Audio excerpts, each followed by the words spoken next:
നിരന്തരമായി ദുഃഖത്തിലാഴ്ത്തിക്കൊണ്ടിരിക്കുന്ന ഒരു വിഷയവുമായി ബന്ധപ്പെട്ട ഒരു പ്രമേയം ഇവിടെ അവതരിപ്പിക്കുകയാണ്.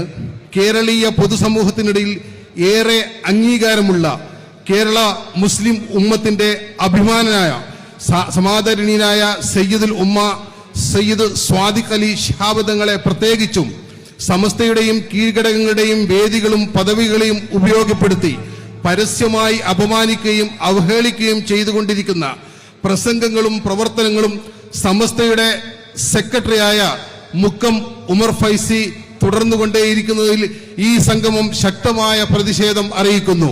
ഒരു നൂറ്റാണ്ട് പിന്നിടുന്ന മഹത്തായ പ്രസ്ഥാനത്തിന്റെ സൽപ്പേരിനും മഹിത പാരമ്പര്യത്തിനും തീരാ കളങ്കം വരുത്തിവെക്കുന്ന സമസ്തയുടെ താങ്ങും തണലുമായ സാധാരണക്കാർക്കും പ്രത്യേകിച്ച് സമസ്ത മുശാവറയെ ഏറെ ആദരവോടെ നോക്കിക്കാണുന്ന കേരളീയ പൊതുസമൂഹത്തിനും മാധ്യമ പ്രവർത്തകർക്കുമിടയിൽ നമ്മുടെ പ്രിയപ്പെട്ട പ്രസ്ഥാനത്തെക്കുറിച്ച് അവമതിപ്പുണ്ടാക്കിക്കൊണ്ടിരിക്കുന്ന ഇദ്ദേഹത്തെ സമസ്തയുടെ ജോയിന്റ് സെക്രട്ടറി സ്ഥാനത്ത് നിന്നും പവിത്രമായ മുശാവറിൽ നിന്നും മാറ്റി നിർത്തി സമസ്തയെ സംശുദ്ധമാക്കണമെന്ന് ഈ സംഗമം ഐക്യകണ്ഠേന ബഹുമാനപ്പെട്ട സമസ്ത കേരള ജംഇയ്യത്തുൽ ഉലമ മുശാവറയോട് വിനീതമായി ആവശ്യപ്പെടുന്നു.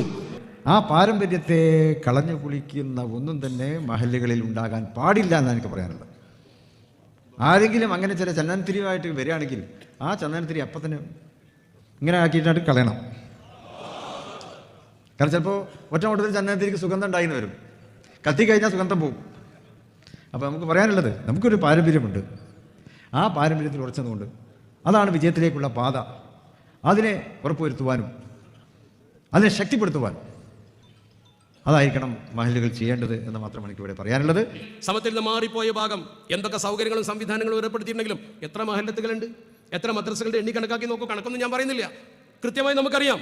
ഒക്കെ കിട്ടുന്ന ഡാറ്റകളല്ലേ, ഒക്കെ പരിശോധിച്ചാൽ എന്തുകൊണ്ട് എത്തിയില്ല? സമസ്തക്കൊപ്പം പാണക്കാട് കുടുംബമുള്ളത് കൊണ്ട് മാറിപ്പോകാൻ പലർക്കും പ്രയാസമായി. അതാണ് പഠിക്കേണ്ട പ്രധാനപ്പെട്ട പാഠം. ആ കുടുംബത്തിന്റെ ഒപ്പം തന്നെ നിൽക്കുന്നു ആളുകൾ, ജനകീയമായി അവർ സമൂഹത്തിന്റെ ഒപ്പം നിന്നു. അതല്ലേ പ്രധാനം. അതാണ് നമ്മൾ പറയുന്നത് പാണക്കാട് കുടുംബത്തിന്റെ കരിസ്മാറ്റിക് പേഴ്സണാലിറ്റി. ആ വ്യക്തി പ്രഭാവത്തിൽ ഈ ഉമ്മത്ത് നിലനിൽക്കുമ്പോൾ അതിൽ നിന്ന് മഹല്ലത്തുകളെ വേർതിരിക്കാൻ ചിലർ ശ്രമിക്കുകയാണ്. പ്രസംഗത്തിലൂടെയും പ്രവർത്തനത്തിലൂടെയും ഒക്കെ അത്തരം മഹത്തുക്കളെ എതിർക്കുകയും ആക്ഷേപിക്കുകയും ചെയ്യുന്ന ആളുകൾ വളരെ ഗൗരവത്തോടു കൂടി മനസ്സിലാക്കേണ്ട കാര്യമാണ്. ആ കുടുംബത്തിന്റെ പ്രാതാപമുള്ളത് കൊണ്ട് നമുക്ക് കിട്ടിയ നേട്ടത്തിന് നന്ദി കാണിച്ചില്ലെങ്കിലും നന്ദികേടെങ്കിലും കാണിക്കാതിരിക്കണം എന്നാണ് വളരെ വിനയപൂർവ്വം എനിക്ക് ഈ സന്ദർഭത്തിൽ സൂചിപ്പിക്കാനുള്ളത്. അസ്സലാമു അലൈക്കും വറഹ്മത്തുള്ളാഹി വബറകാതുഹു. വലിയ സങ്കടം തോന്നുന്ന ഒരു അവസ്ഥ എന്താന്ന് വെച്ചാൽ, സമസ്ത IK വിഭാഗത്തിന്റെ ഇപ്പോഴത്തെ അവസ്ഥ കാണുമ്പോൾ ഷജറയും അതുപോലെ തന്നെ സുഹാബികള് ഇങ്ങനെ തുടങ്ങി ഒരുപാട് പ്രശ്നങ്ങളുമായിട്ട് അവരിങ്ങനെ സോഷ്യൽ മീഡിയയിൽ കിടന്നിട്ട് രണ്ട് വിഭാഗവും തമ്മിലടിക്കുന്നത് കാണുമ്പോൾ ഞാൻ ചിന്തിച്ചു പോവുകയാണ്. ബഹുമാനപ്പെട്ട താജുൽ ഉലമ, സുൽത്താനുൽ ഉലമ AP ഉസ്താദൊക്കെ അന്ന് തീരുമാനമെടുത്ത് സമസ്തയിൽ നിന്ന് അവിടുന്ന് ഇറങ്ങിപ്പോന്ന് യഥാർത്ഥ സമസ്തക്ക് രൂപം കൊടുത്തിട്ടില്ലായിരുന്നുവെങ്കിൽ, അവരും ഇന്ന് അതിലായിരുന്നെങ്കിൽ എന്തായിരിക്കും നമ്മുടെ അവസ്ഥ? ആര് പുറത്താക്കിയിടാൻ നമ്മൾ ഇറങ്ങിപ്പോന്നാടാ.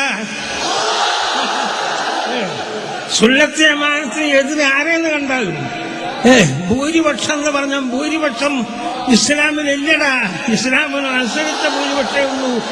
ലോകത്ത് മുഴുവനും കാഫറല്ല ഭൂരിപക്ഷം. നമ്മൾക്ക് ഭൂരിപക്ഷം കൂടുക എന്ന് പറഞ്ഞ് ഇറങ്ങിപ്പോന്നാടാ. പോകാൻ വലിയ ആളായിട്ട് പിന്നെ ആ വലിയപ്പർക്ക് തന്നെ തോന്നി ഇത് ശരിയാവൂല, ഇതിലെ കിട്ടുന്നത്. ദീർഘവീക്ഷണമുള്ള നമ്മുടെ പണ്ഡിത നേതൃത്വം, ബഹുമാനപ്പെട്ട താജുൽ ഉലമ ഉസ്താദ് അവർകള്, ഉള്ളാൾ തങ്ങൾ പാപ്പ അവിടുന്ന് ഇറങ്ങിപ്പോന്നില്ലായിരുന്നെങ്കിൽ, ഭൂരിപക്ഷത്തെ അംഗീകരിക്കണമെന്ന് പറഞ്ഞപ്പോ ഭൂരിപക്ഷം ദീനിനെതിരാണെങ്കിൽ അത് അംഗീകരിക്കാൻ പറ്റുമോ എന്ന് ചോദിച്ച് ഇറങ്ങിപ്പോന്നിട്ടില്ലായിരുന്നുവെങ്കിൽ എന്തായിരിക്കും ഇന്നത്തെ അവസ്ഥ? സമസ്ത എന്ന് പറയുന്ന വിഷയം സ്വാഭാവികമായിട്ടും ഷജറയായിട്ടും സ്വഹാബികളായാലും ഒക്കെ ലീഗുമായി ബന്ധപ്പെടാതെ, ലീഗിന്റെ നേതൃത്വം അംഗീകരിക്കാതെ അവർക്കൊന്നും പിടിച്ചു നിൽക്കാൻ കഴിയില്ല.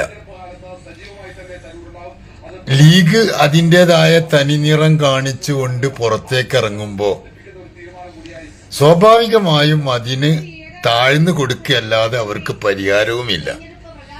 പരിഹാരം ഉണ്ടാവണമെങ്കിൽ താഴ്ന്നു കൊടുക്കണം.